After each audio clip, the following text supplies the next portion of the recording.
I'm a senior project manager at Ware Malcolm, and I help to oversee the interior design studio there and manage select projects on my own as a project manager still.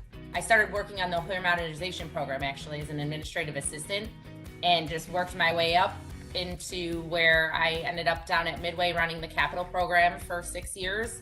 Left in 2018 and started the demo business. I came from a finance accounting background. CFO route is how I came, and then ultimately started leading Jackson Shaw about 7 years ago.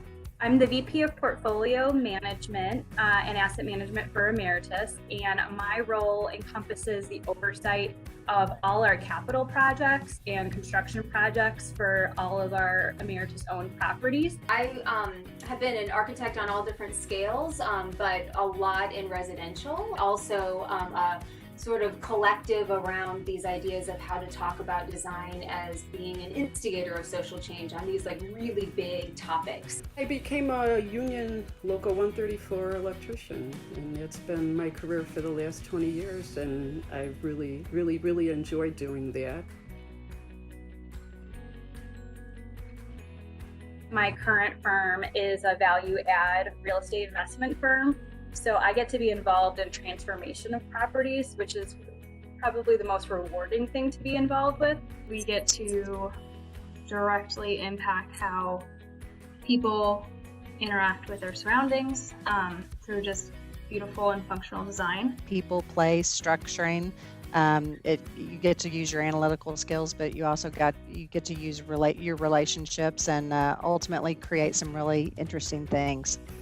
I've always loved a challenge, and I guess being in a construction field is always going to be challenging. It's challenging for men, it's challenging for women, but women, when you walk into a job, whether you know it or not, you're scrutinized from the moment you get out of your car until the moment you get back in your car every single day. I just like the challenge, right? And so being in the construction industry, like I said before, it's a little bit, it's daunting being a woman. And through the years, building the confidence and being able to say, hey, you know what, I could do this just as good as anybody else. When I kind of, peel it back and remember the whole point of this, it's really about getting women into the field, providing an easier path for them to find training and jobs.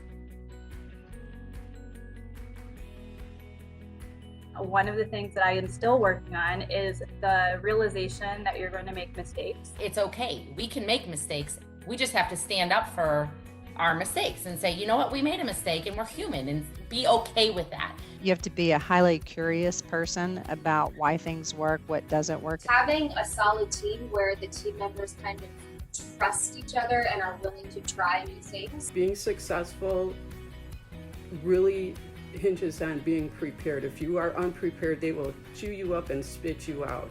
Starting with listening and simply listening is usually where the ideas start flowing. I have been so encouraged by the amount of women who are doing similar things or tangential things that want to help, even though technically you probably would be a competing business at some point, but everyone just wants us all to succeed as a whole, and I just find that incredibly inspiring.